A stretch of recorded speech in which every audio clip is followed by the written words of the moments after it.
Pisces, stop and listen. This isn't just another horoscope, it's a direct message from fate that cannot be ignored. Today, September 20th, your ruler Neptune forms a harsh square with the black moon, creating an energetic portal of truth. The cosmos is mercilessly tearing away the veil of illusions, one you may have even helped weave yourself. Prepare yourself, a lie skillfully woven into your life by someone close to you will be exposed. But do not fear this moment. This painful rupture is not an end, but your liberation and the greatest benefit predestined by the stars, so you may finally find yourself. For months, you've been adrift in a thick fog, where familiar shores have dissolved into uncertainty. Your intuition, your inner compass, has long been sounding alarms, but you persistently silenced its signals, mistaking the murky waters of others' excuses for an ocean of boundless trust. This energetic quagmire, in which you've become mired, is draining your strength, making you doubt your own sanity. You sense that something is wrong, yet you fear looking beneath the surface. Today is not a judgment, but a life raft thrown to you by the universe to pull you from this abyss. On this day, an immutable cosmic law takes effect. Self-sacrifice, mistakenly taken for supreme love, is the slow suicide of the soul. The person you considered your safe harbor was, in fact, a pirate who dropped anchor in your boundless empathy. They fed on your energy while you mistook their manipulations for deep care. The universe will no longer allow you to dissolve into another's lies. It demands that you become an ocean reflecting truth, not a murky pond absorbing deceit. Saying goodbye to this person is saying goodbye to the role of victim you have so long and unconsciously played. And this final act of the drama will be triggered not by an inner voice, but by an external deafening signal. A phone carelessly left on a table, an overheard conversation, or a stranger's sympathetic gaze. The universe will use the simplest tool to deliver the most precise blow. This won't be another hint, but irrefutable evidence, a blinding flash of truth that will instantly burn your entire illusory world to ashes. From this second, there is no turning back. Attempting to pretend you saw nothing will be the ultimate betrayal, a betrayal of yourself.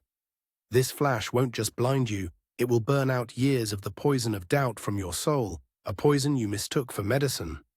Inside you, the fragile dam of self-deception will collapse with a deafening crash, and in its place, an unbreakable wall of self-respect will rise. This will not be a cry of despair, but the calm, firm exhalation of someone who has finally remembered who they truly are. The inner hero, whom you so long lulled to sleep with others' tales, awakens. Their eyes are open, their will is steel, and their first, only true decision is to leave, to save and resurrect themselves.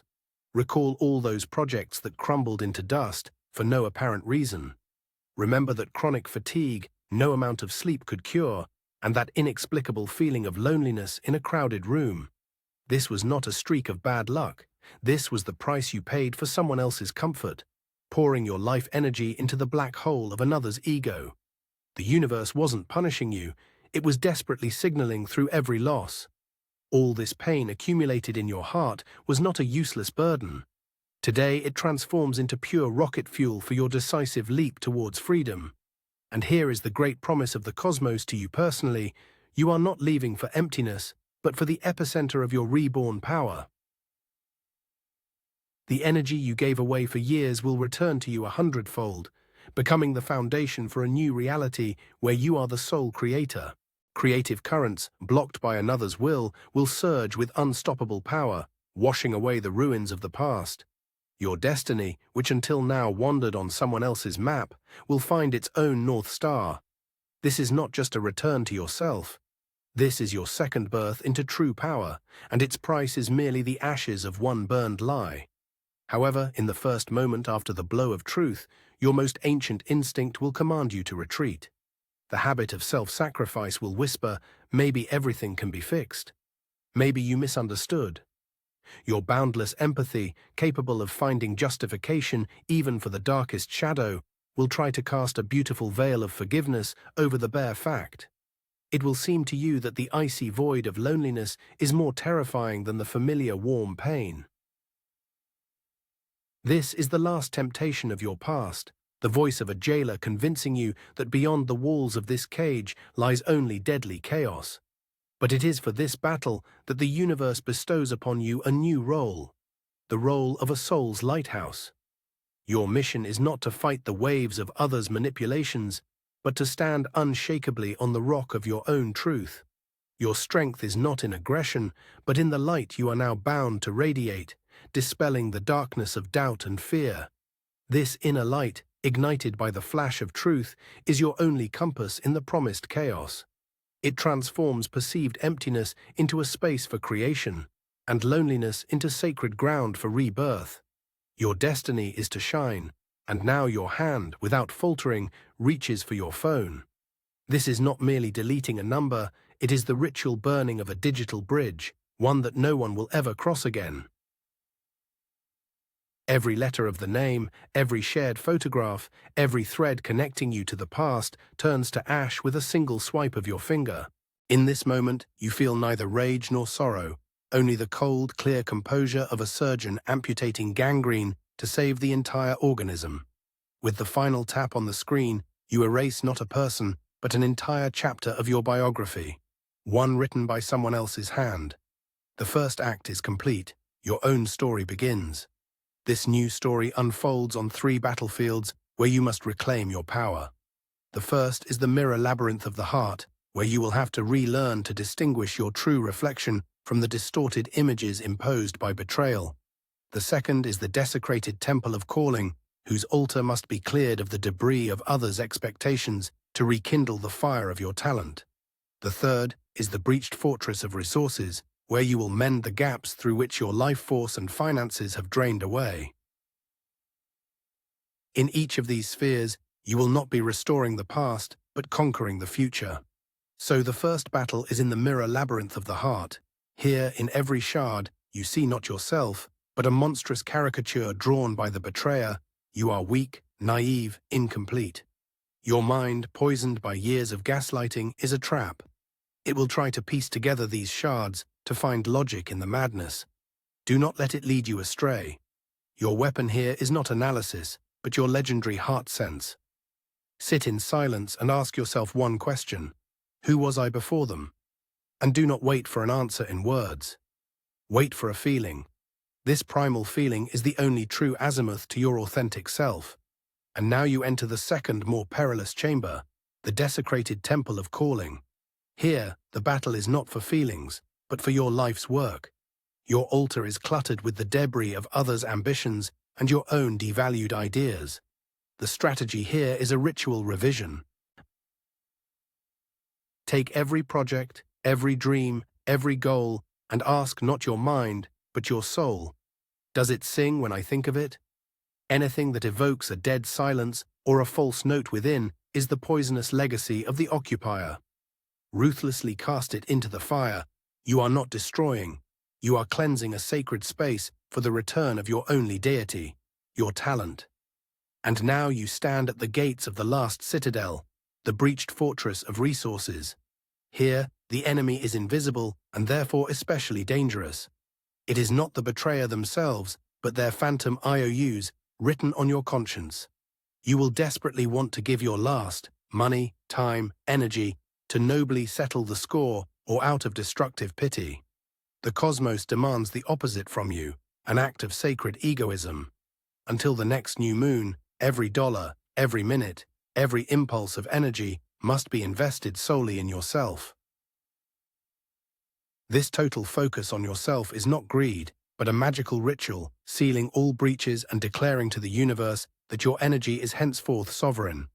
As soon as you have sealed the last breach, the cosmos sends its emissary. This is not a knight in shining armor, but a guide who appears precisely because you have already saved yourself. They will appear in the most unexpected form, a line in a randomly opened book, a call from a friend you haven't thought of in 10 years, or a stunning idea born in silence. This ally is a direct answer to your request for sovereignty. You have changed your vibration, and the universe has instantly synchronized you with someone who speaks your new, true language. Their task is to confirm your path is correct, and the seeming chaos is merely a backdrop for your triumph. Your rulers, Neptune and Jupiter, hand you the key to this darkest hour. Neptune, master of the depths, bequeaths, do not fight the wave of sorrow, become it. What?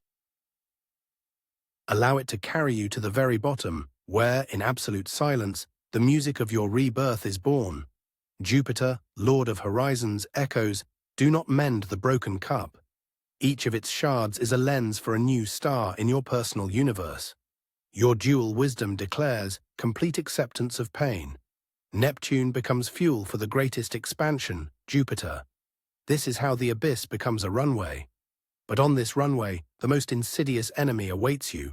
Not external, but internal. It is the siren of your sign, the sweet intoxication of escapism, your innate ability to dissolve any pain into beautiful fantasies. It whispers that you need not take flight, but can simply fall asleep here, amidst the wreckage of the past, covered by a blanket of beautiful but false memories. You will be offered anesthesia for the soul when what is required is the surgical intervention of will. To succumb to this temptation means to betray not only your future, but all the pain that has become your fuel.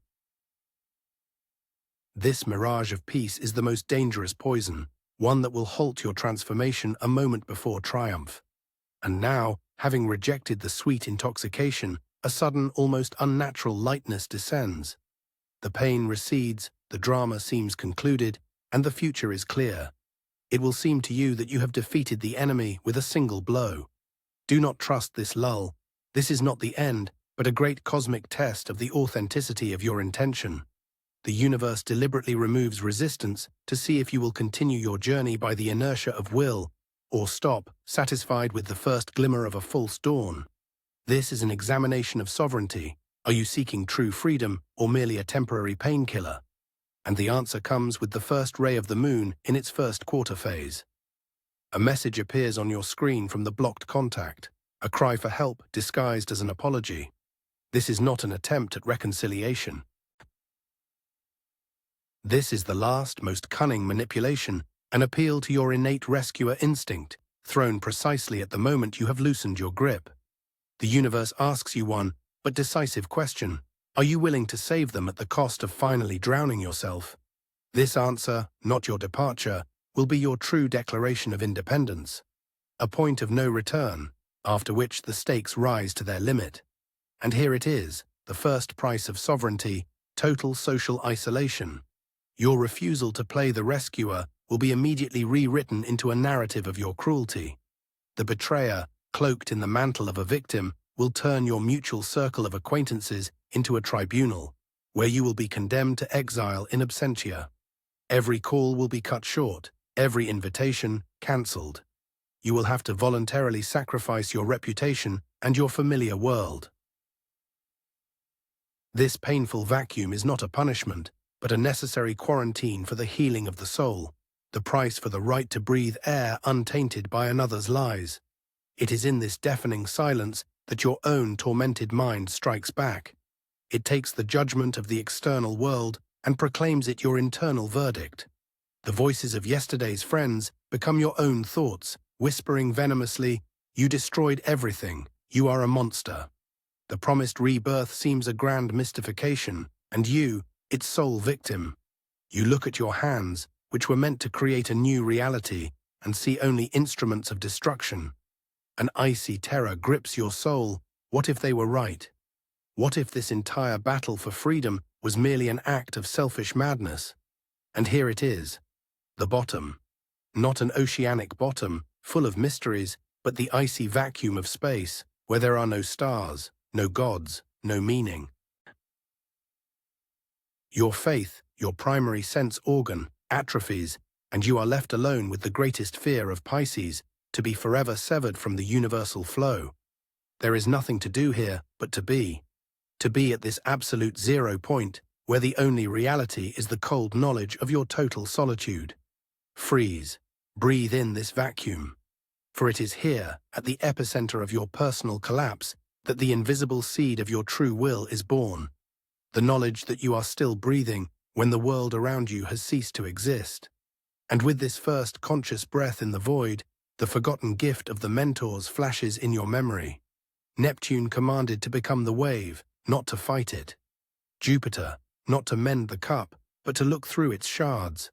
And so, a strategy forged in icy fire is born. You stop proving that you are not a monster. You accept this shard, this pain, this exile, as the first lens for your new telescope. Your focus shifts from the ruins of the past to the constellations of the future, visible only to you. This is the wisdom of the survivor, not to correct the old map, but to draw a new one, where you are the North Star. This new map is a map of a hunt. Your prey is not revenge or happiness, but the deep pearl of your soul. This is that particle of divine light that could not be defiled, that very essence which under the pressure of betrayal only hardened, acquiring the nacre of indestructible wisdom. The liar took everything on the surface, but they could never dive so deep. Your sacred goal now is to retrieve this treasure from the depths, so it may become your new, unbreakable heart. And this hunt is not the furious lunge of a predator, but the meditative descent of a treasure diver. Your weapon now is not will, but memory. Every blow dealt to you becomes a step leading down into the Holy of Holies. You no longer run from the past. You use it as a minefield map, where each explosion only illuminated the path to the center. You are not a shipwreck victim, but an archaeologist of your own soul, coolly descending into the hold of a sunken world to retrieve the only thing of value. And now, in the dead silt of sunken hopes, your fingers touch it. The firm, living, light-pulsating deep pearl. Taking it into your hands, you receive not solace, but the final right of choice. A choice between two paths. The first, to fashion it into a setting for the portrait of your tormentor, creating from pain a tragic masterpiece of universal forgiveness. This is the path of a saint, familiar and destructive. The second, to fuse it into the hilt of your only sword, to cut a path into an unknown future. This is the path of a creator, to become the custodian of a dead museum of your pain, or the architect of a living world. In this final decision lies the act of your true creation. Your hand grips not mother of pearl, but the cold steel of the hilt, and at that very moment a wail rises within you, the lament of your inner saint, accusing you of the greatest sacrilege. Its main argument, sharpened by centuries of self-sacrifice, by refusing universal forgiveness, you kill the God within you. But this is the last lie of the old world. Your newborn spirit knows true divinity is not in the ability to suffer endlessly for another, but in the will to recreate yourself. The first swing of this sword cuts away not the past, but the very idea that your heart is a sacrificial altar for others' sins. You feel thousands of streams of your power, which once nourished another's desert, change course and return to their source, to you. This returned energy does not flood with chaos, but intelligently fills every crack left by betrayal. Your fragmented personality comes together, not into its former fragile form, but into an unbreakable monolith. You feel your true boundaries for the first time, not as prison walls, but as the banks of a full-flowing river that finally runs its own course. This is true wholeness, not the absence of scars, but absolute dominion over your inner universe. The world no longer seems hostile or alluring to you. It becomes transparent. You see not people, but the energetic currents they emanate. Your empathy, once a curse, has transformed into a hyper-accurate radar that instantly distinguishes true light from artificial illumination. You no longer engage in dialogue with lies, you simply bypass them, as one bypasses an obstacle on a path. The very need for struggle disappears. Your new reality is not a paradise, but a workshop where you are no longer clay in others' hands, but a sculptor working with the primordial energy of being. Now you breathe this knowledge like air. Your silent mantra, your sole law of being, is engraved on every cell. I see the currents. I set their course. This is not the end, but an initiation into a new rank, the rank of demiurge. For the universe no longer tests your strength, asking if you can withstand the storm. It silently awaits an answer to another, far more important question. What world will you dare to create from the primordial chaos that has now become your obedient clay? Your greatest adventure, the creation of your own reality, is just beginning.